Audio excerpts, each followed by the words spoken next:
The updated spirit guide, RGB number 7. Mr. Sandman. Brief summary. Mr. Sandman was a renegade Sandman with the lofty goal of ending all wars. This sleep dust-spreading entity may have had a horrifying voice, but his determination to fulfill his mission knew no bounds. The notorious Mr. Sandman made his debut in New York City with a bold plan to end all wars. Primary canon. In the episode, Mr. Sandman, Dream Me a Dream, Mr. Sandman believes that a 500-year-long nap for humanity might put a stop to all the conflict. However, his sleep dust has an unexpected side effect and begins bringing dreams to life, causing chaos for the whole city, including the Ghostbusters. Additional canon. IDW Comics. During her lunch break, Kylie Griffin was asked to assist Ray by going on a bust. However, her mission was interrupted by a Sandman who attempted to put Kylie to sleep. Luckily, her caffeine levels were so high that she remained alert and unharmed. The Sandman, on the other hand, was shocked and quickly fell into Kylie's trap. Additional canon. Dimension 50-S. The Ghostbusters uncover the truth behind a family's terrifying nightmares on Staten Island as the Sanctum of Slime team are called in to investigate. When the mysterious renegade entity, known only as Mr. Sandman, hides out in the Calvin home, the family's worst fears become reality. After a harrowing battle, the Sandman is finally contained, but a shocking discovery leaves one of the Ghostbusters questioning the true nature of their experience. Powers. Sandmen are Class 6 entities and possess a unique set of abilities that revolve around sleep. As a master of slumber, Mr. Sandman has the power to induce it in others. With his trusty blowgun, he releases a dust that has the ability to put his targets into a deep sleep. In this state, their dreams become his playground. He can manipulate and twist them into whatever he desires, even turning them into terrifying nightmares.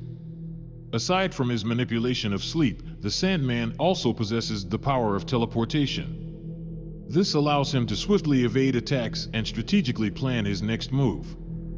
As a ghostly entity, he also has the ability to fly, a common skill among spirits, and he can transform into a smoke or mist form, enabling him to get into tight areas. With this combination of powers, he is a formidable opponent, capable of attacking from all angles.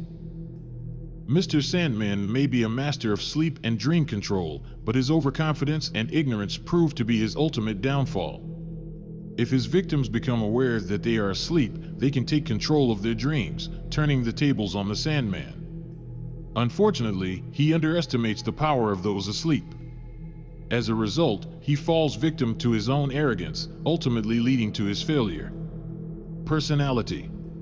Mr. Sandman, a mysterious and enigmatic figure, is often described as an egotistical idealist. His powerful ego is evident in many aspects of his personality and behavior. However, it also manifests in a dark and troubling way, in the form of paranoia. The Sandman's ego makes him prone to feelings of suspicion and mistrust, causing him to believe that others are mocking or ridiculing him, even when there may be no evidence to support such claims. Despite his egotism and paranoia, the Sandman is not without a sense of morality. He is deeply concerned about the constant wars and conflicts that plague humanity. This suggests that, on some level, he is aware of the harm and suffering caused by human violence and feels a sense of responsibility to help alleviate it. It's possible that Mr. Sandman sees himself as a heroic figure, the greatest Sandman ever, and believes that it is his duty to use his powers for the greater good. However, the renegade Sandman's conviction in his own greatness may also stem from a deep-rooted insecurity. Perhaps his need for validation and admiration from others drives his desire to be seen as a hero. This vulnerability could be what fuels his ego and leads to his occasional bouts of paranoia. Despite his flaws, Mr. Sandman's intentions seem to be noble, but, like many before him, his egotism and desire for recognition may ultimately lead to his downfall.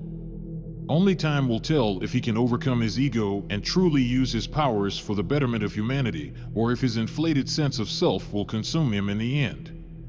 Originating from Western folklore, the Sandman is known for sprinkling magical sand onto the eyes of sleeping children to bring them good dreams. Egon Spengler mentions that Mr. Sandman uses a more powerful sleep dust that had not been encountered before. This leads the Sandman to reveal that there are many Sandman, all performing the same role. The other Sandmen have never been seen in any other Ghostbusters media, suggesting that this particular Sandman is a renegade with differing views from the others. Egon's mention of other Sandmen implies that there have been previous encounters with them, and possibly even records of these encounters. It's clear that the Sandman's misguided understanding of being humane makes him a dangerous threat to humanity.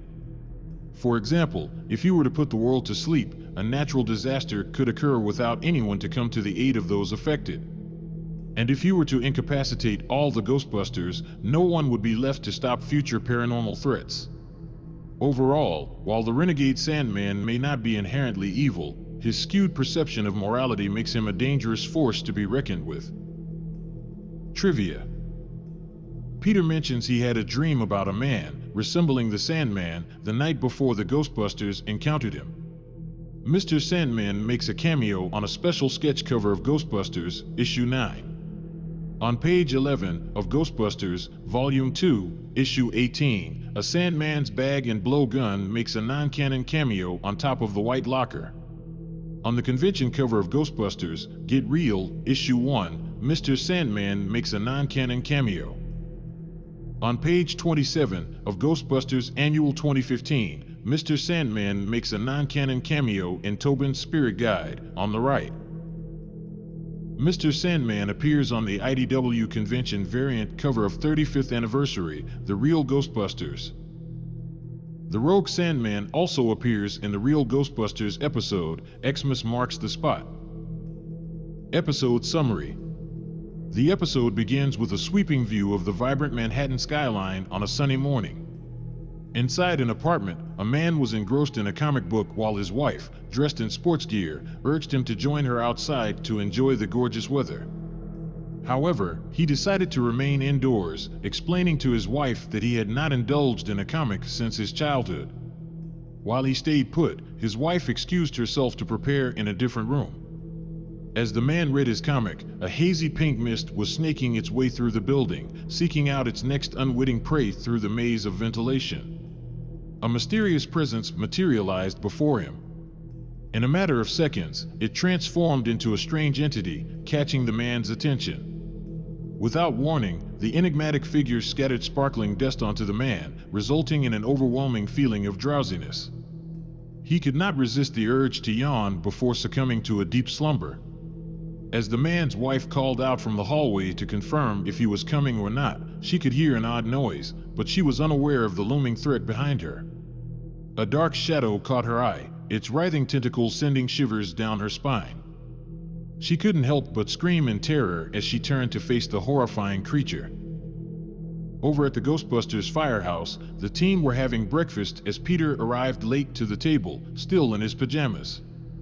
He mumbled something. Winston couldn't hear what he said. Egon suggested it was either cookie or coffee. As Egon continued to try and translate Peter's grumbling, Slimer poked his head through the table and grabbed a few donuts. Peter went on to explain that he kept waking up after having horrible dreams of a strange old man in a black robe with glowing eyes. Ray shared with Peter the advice his Aunt Lois had given him. The key to overcoming a bad dream was to keep telling yourself that it was only a dream. That would give you the power to take charge. Suddenly, the alarm sounded and the team sprang into action. Peter, however, stubbornly refused to join them, insisting on having his breakfast before going anywhere. He prepared to take a bite of his donut, but Slimer emerged from beneath the table and devoured it. Peter then reluctantly joined the team, as he had no other breakfast options.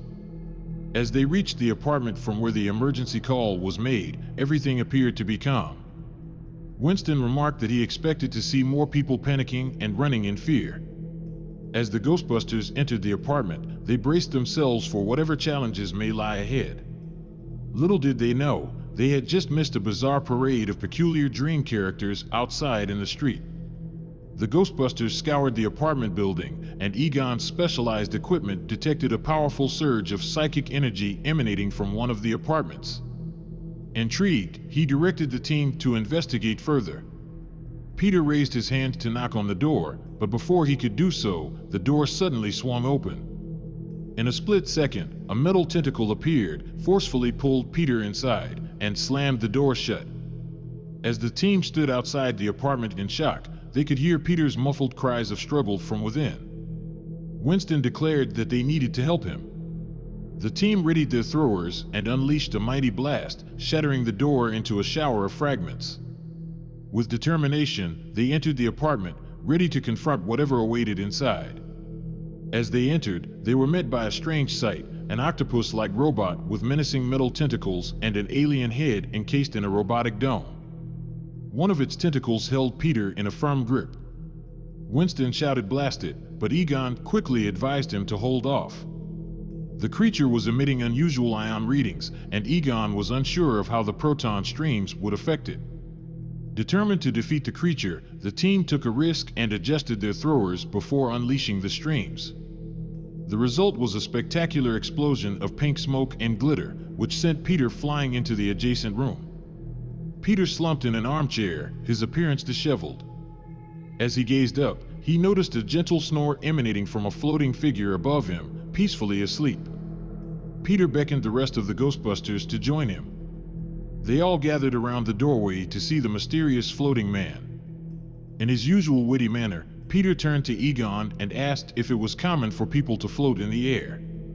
Egon said it was not, but he had a hunch about the situation and informed the team that he didn't think it was a ghost. As Winston glanced down, he spotted a comic book lying on the ground. To his surprise, the cover featured a vivid illustration of the very same octopus robot that he and his team had just destroyed.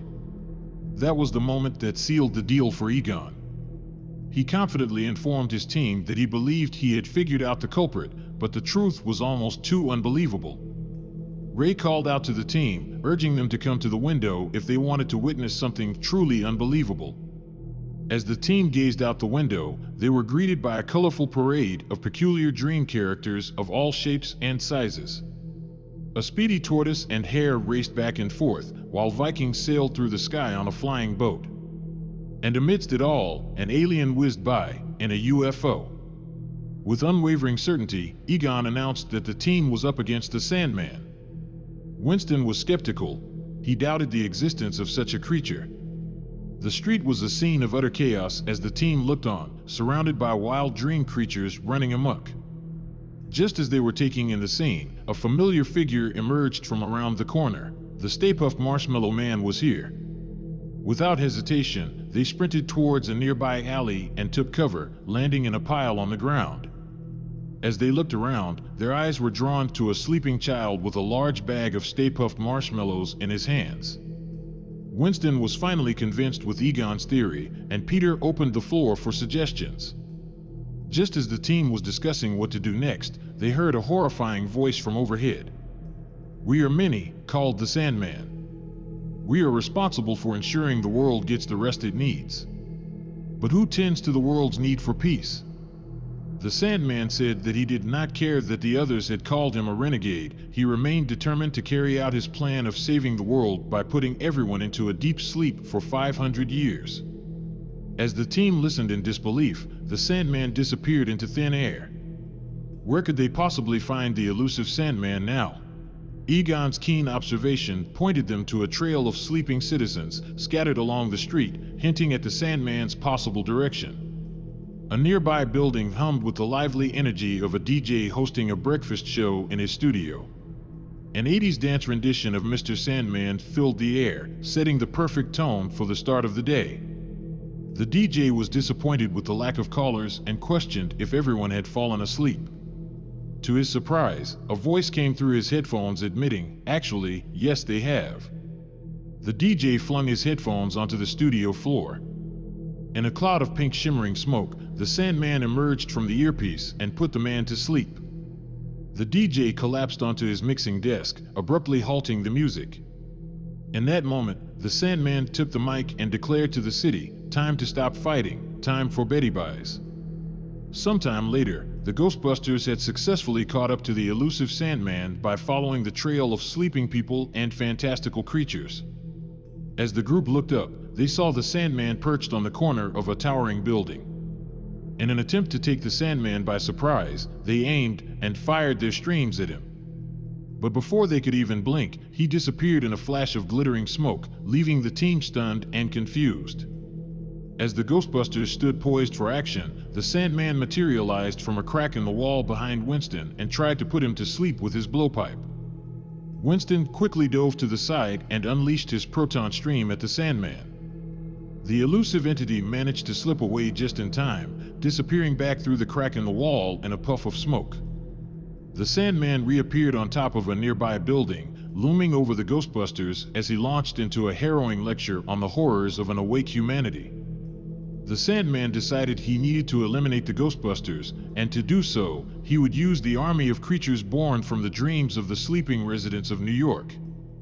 He seized command of the dream creatures, twisting them into even more terrifying forms as they set their sights on the Ghostbusters. As the creatures loomed over the team, the Ghostbusters swiftly split up to escape. Egon and Peter dashed into the nearby alleyways, while Ray and Winston took off down the street. As the creatures closed in on the duo, Ray's mind raced, unsure of how to escape their grasp. Just when all seemed lost, Egon and Peter appeared, swiftly pulling them into the safety of the back streets. As the team huddled in the alley, strategizing their next move while keeping a low profile, Ray excitedly recounted the various dream creatures he had seen so far. Egon reminded the team that these were merely constructs of people's dreams, and with the updated settings on their proton wands, they could easily defeat them. Peter eagerly geared up for the task at hand. Their first objective was to return to their beloved Ecto-1. The Ghostbusters hastily made their way down the street, trying their best to remain inconspicuous, and cautiously peeked around the corner, where their trusty vehicle was parked. A gargantuan Easter bunny stood watch over their vehicle, wielding a colossal carrot as a menacing weapon. With a fierce thud, the bunny slammed the ground with its club, making the earth shake. Ray continuously muttered to himself, "It's not the Easter bunny," before boldly leaping out and unleashing his proton stream, causing the massive bunny to disappear in a cloud of smoke. The Ghostbusters climbed into Ecto-1, and Ray tried to start the vehicle. It refused to come to life, spluttering as Ray revved the engine. He popped the car's hood and proceeded with caution towards the front of the vehicle. However, it turned out to be a trap, as the Sandman swiftly used his blowpipe to put Ray to sleep. Winston pondered aloud about the mysterious creature that would emerge from Ray's dreams. Suddenly, a huge shadow materialized above their beloved Ecto-1. The three remaining Ghostbusters leapt out of the car, narrowly escaping danger, as a gargantuan pizza flopped over the vehicle. Winston couldn't resist saying, "I just had to ask." Ray was fast asleep, standing up, and the rest of the team was forced to leave him as they pursued the elusive Sandman through the chaos. The three Ghostbusters pinpointed the source of the Sandman's readings in a hotel, but the team's efforts were hindered by the presence of a slumbering dragon outside. Egon advised that every time they fired their beams, it gave away their presence to the Sandman, causing him to flee, and if they wanted to stop him, they'd have to hold fire. Winston eagerly pointed out that Egon must have a brilliant plan to get past without alerting the dragon. It turned out that Egon's idea was to attempt to quietly sneak. The team advanced, making every effort to avoid noise, and it appeared as though they had succeeded as they cautiously reached the entrance. Just as the team was about to enter the building, the sleeping dragon suddenly awoke and reared up behind them, poised to attack. Luckily, Egon caught a glimpse of the dragon's reflection in the windows of the hotel and quickly alerted the rest of the team. The Ghostbusters swiftly turned and unleashed their proton streams at the dragon, causing it to vanish in a cloud of pink smoke just as it unleashed its fiery breath. The team split up to explore the building, and Peter stumbled upon an open door. He quickly notified the rest of the team, urging them to come and join him. As Egon and Winston approached Peter's location, they were greeted by unusual noises. It sounded as if an elaborate award ceremony was taking place inside. Peering into the room, they spotted Peter, asleep in a glistening gold car, levitating a few inches above the floor. A disembodied voice declared the numerous awards that Peter was receiving. Egon confirmed that the Sandman had indeed put Peter to sleep and then hastily escaped, to which Winston agreed. There was only 2 Ghostbusters left, and as they took refuge in the backstreets, Egon carefully studied his map, determined to pinpoint the whereabouts of the elusive Sandman. He didn't need to look far, though. As the pair were discussing their next move, they caught sight of the Sandman in the street, admiring his handiwork. The duo crept into position and unleashed their streams. However, their target was quicker than they expected and disappeared in a dazzling cloud of sparkling dust. Without warning, the Sandman suddenly materialized in a window behind Egon, catching him off guard and putting him into a deep sleep before Winston could warn him. There was only 1 Ghostbuster left now. Winston wondered what Egon could be dreaming of. Just then, Albert Einstein appeared out of a cloud of smoke. Winston asked the Dream Einstein how could he overcome this chaos alone. Einstein gave him some sound advice: just do your best. Winston remembered what Ray had said: the key to overcoming a bad dream was to keep telling yourself that it was only a dream. That would give you the power to take charge. Winston experienced a sudden realization and a clear understanding of what actions he needed to take.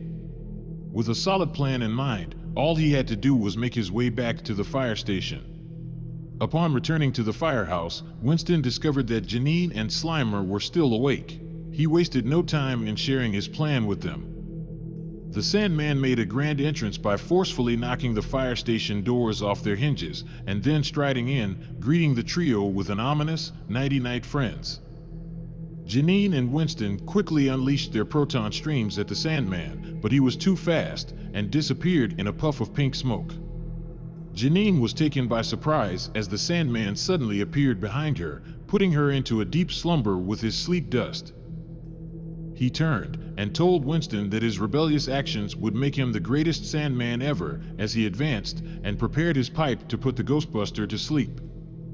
But the Sandman had unknowingly fallen prey to Winston's cunning trap. In Janine's dreams, she reigned as the ultimate Ghostbuster. As the Sandman prepared to put Winston to sleep, Janine sprang into action and fired her proton wand from behind and expertly caught the Sandman in her stream. Winston joined the fight as he called for Slimer to bring the trap, and after a short battle, the trio successfully captured the Sandman. As they did, the citizens of New York suddenly awoke, and the dreamlike creatures vanished, returning the city to normal. As evening descended, the team gathered around the dinner table to celebrate the Sandman's defeat. However, to their surprise, Winston and Slimer were nowhere to be seen. The group went looking for the pair and discovered them both asleep on the couch, exhausted from the day's activities. And with that, the city was safe again, at least for now.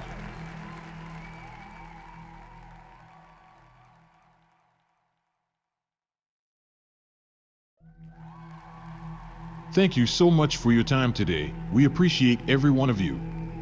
Please like and subscribe and get notified whenever we upload new content. And once again, thank you all. Till next time.